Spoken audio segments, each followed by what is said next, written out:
Greetings, YouTubians, and welcome back to Wayne Sharp World, where today we have a very special knife to take a look at, and this one here is none other than the Mallery Designs Phorus.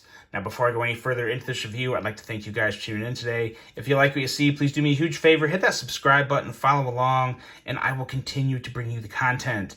Now, let's take a look at some overall specs on this knife right here. We have an overall length of 7.9 inches with a blade length coming in at 3.5 inches and a blade width of 1.14 inches. We have a blade thickness of a very nice and slicey 107 thousandths with a blade material of S35 VN and a clip point style blade, which is a somewhat unique clip point style blade. It also kind of gives some sheep footy vibes. We have a flat grind with a handle length coming in at 4.4 inches and a handle thickness of a somewhat slim 438 thousandths. We have a handle width of 920 thousandths, the widest point, which is about right here. And we have some very nice marbled carbon fiber with a liner lock locking mechanism and a user of a right hand tip up carry with a weight coming in at a very reasonable for a knife that is almost 8 inches, 3 ounces. This is a very light knife. Designed by the one and only Dylan Mallery with a price coming in. And this is a secondary price because unfortunately, this knife is not available for purchase brand new anymore. It's sold out and it was, kind of just a project from Dylan. And when it sold out, that was kind of the end of them. But a price of $200 on the secondary market. So obviously, as you guys know, you can't get this new, but this is more of a PSA on Dylan Mallery because if you're not following him on Instagram, if you're not keeping track of his new designs, and he's always got stuff in the works with some of the other companies he designs for. He designs for CGRB, Civivi, Artisan Cutlery. He's had designs through all of them. So he'll have some coming through the main massive manufacturers, but then he also has his own personal runs, which is what this is. And you want to be on top of it because when he comes out with his own drops, they tend to sell pretty fast. So yeah, you don't want to miss out because this one's great. And there's another one in the works that in terms of my taste and what I look for in a knife, I'm even more excited about that one. So if you're not following Dylan on Instagram, hop on, give him a follow, stay in touch with what he's doing in the knife industry. Let's take a look at some size comparisons and see where we're at with this guy because pretty nice long knife. Let's bring out the Benchmade 940 because it is always somewhat of a longer knife as well. And as you can see, very nice measurable with the 940. And also we have let's go this one here, the TRM Atom. So, as you can see, it actually measures up pretty darn well with both of them. Slightly wider handle that maybe favor more something like the feel of a TRM. And really really both of them. The 940 also kind of is pretty comparable there to that Phorus. So pretty good size comparisons right there. And then one more that I think will just kind of pull any other outsiders in terms of relation to size. PM2, and then we also have the Para 3. If you don't have one, you probably have the other, and if you don't, you should because they're two excellent knives. But just for sizing purposes in terms of length and all that good stuff, there you go. Now, let's talk about just this knife because there's a lot of good things about this knife. It is overall just a very solid execution of a design and very much a Dylan Mallery design. If you look at past designs from Dylan, he's designed the CGRB Centros, he's designed the Civivi Hadros, and he has designed the Artisan Cutlery Archaeo. And you definitely see that same design language in this design compared to those three. And I like seeing that. It's nice to be able to identify a designer by just looking at his design and not seeing, maybe like his maker's mark there or anything like that, to where you just know right away, oh yeah, that's Dylan.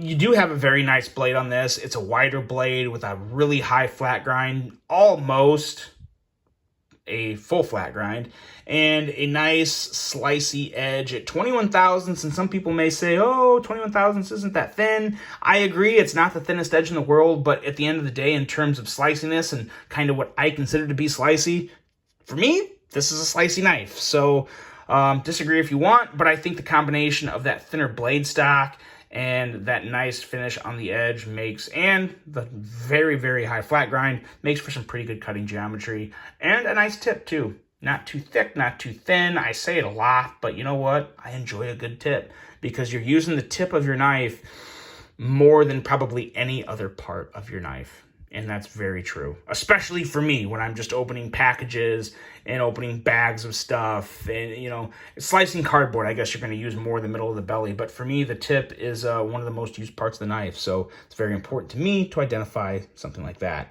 Another thing I really love is this really full finger choil, and it allows you to really get a very close feel and total control over the knife because there's not a whole lot here in between the choil and the second part of the actually beginning of the handle to where it really separates those two fingers. They stay close together and you have just a very good control over it. I do definitely wish there was some jimping back here. I think that's the only thing that's really missing on this knife is a lack of jimping. That would have been really nice to just have some jimping right over the cutout here. I think that would have been phenomenal. Outside of that, it's a very solid blade with a very nice cutout that comes in very handy when it comes to kicking this blade out, and we'll get more about that when we get to the action. But going into the handle and ergos, the ergos are very nice with or without the choil. This is obviously my preferred way to hold it, but if you want to go back into just kind of a hammer grip, very smooth, very comfortable in hand because you have a very quiet clip. It's a long clip, and I'm really surprised too that this area here isn't more of a problem, but it's just not. It feels fantastic in hand. You almost don't even feel the clip, to be honest. Really is a well thought out, still yet somewhat simple handle design, but just enough for the lines and touches to let you know, yeah, that's Dylan. But it is good. It's nice marbled carbon fiber. I wouldn't say it's my favorite, only because I definitely get the feel of like some carbon fiber shred in here. And I see that a lot, and it varies from manufacturer to manufacturer. Sometimes you'll see like a really nice, strong marbled carbon fiber, like you see here on this Buck Sprint Ops. It's just, to me, this is marbled carbon fiber. True marbling all over the handle, and you just get that marbled effect, and it looks absolutely gorgeous. And this is still good. It's not bad. I just don't really consider it a full marble. It's like a partial marble. It's like they put the carbon fiber shred in there, and when they went to marble it, they just didn't fully marble it. You see some marbling like right around in here. You see definitely a lot more, but as you get to the outside and like down here, you see a little more of the shred that didn't get fully marbled. So to me, it's kind of somewhere in the middle, but in terms of the finish of the carbon fiber, it's very nice. Very, very few flaws. Really, the only one that I would consider a real flaw is maybe like right there. But again, that's only because of how the light, get that to focus. It's not really, you do feel it. So I guess that is technically a flaw. But again, you're going to have at least one flaw on marbled carbon fiber or carbon fiber shred. Through my experience, I don't think I've ever had one that is absolutely perfect. So I'm not going to take any points away for that for sure. Overall, very nice, well done job on the, we'll just call it carbon fiber. But feels good in hand. Nice, long, solid backspacer is going to add a lot of strength to the handle. So I really like that. I really enjoy long backspacers. If I ever designed a knife, it would have a nice, robust, longer backspacer because I just love the strength and durability that adds to a handle. And overall, you kind of have his maker's mark up here on the pivot. It goes without saying it's not my favorite place to put the maker's mark, but again, this is not my design, and Dylan is able to put that wherever he wants. And I do like it. Actually, I would like it even more, but it looks like it's free spinning. I have not disassembled this knife, but I'm assuming this is free spinning, considering it to where if you hold the knife kind of straight like that, it's kind of off-centered a little. So if you're gonna put a logo on a pivot, I really would like it to be free or not free spinning, like a solid locked pivot with a little notch in there to keep it straight. Because if this would be straightened out, it would actually, the logo would work really well with this area where the lines are kind of coming in, and it would work with that M. So it would look a lot better if it wasn't free spinning. And maybe it is locked with a notch. Like I said, I haven't taken it apart, but I don't think it is, because I think if it was a lockdown pivot, I think it would be better placed. But again, kind of a nitpicky thing, but things I notice when I'm reviewing a knife. Overall, like I said, very, very solid handle construction and very nice liner lock access.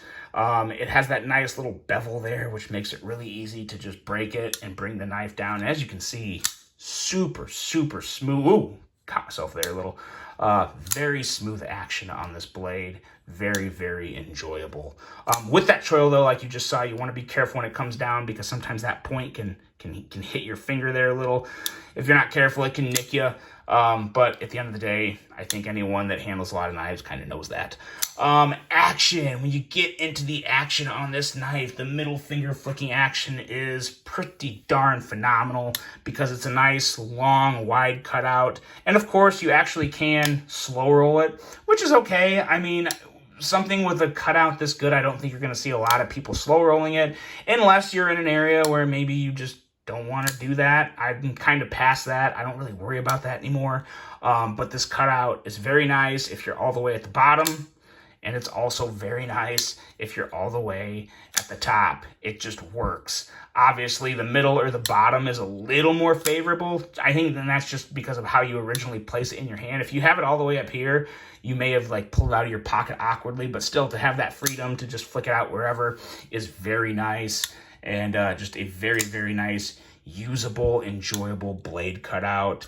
As you can see, when it comes out, you get that good, solid thwack. And to close it, very, very smooth in the close. Few light shakes, and the blade is in place. So, at the end of the day, what you have here is a really nice knife. It just gets me more excited to see what Dylan has coming through the pipes, and I know there's more, and from what I've seen, it has me even more excited now that I've handled this and seen that design. If I can get that design with this action, I'm going to be one happy knife enthusiast, that is for sure. So this here is the Dylan Mallery Designs. If you're not following Dylan, go give him a follow. Let me know what you guys think of this model right here. Really hope you guys enjoyed this review. Hope you have a great rest of your day, and until the next one, I'm out.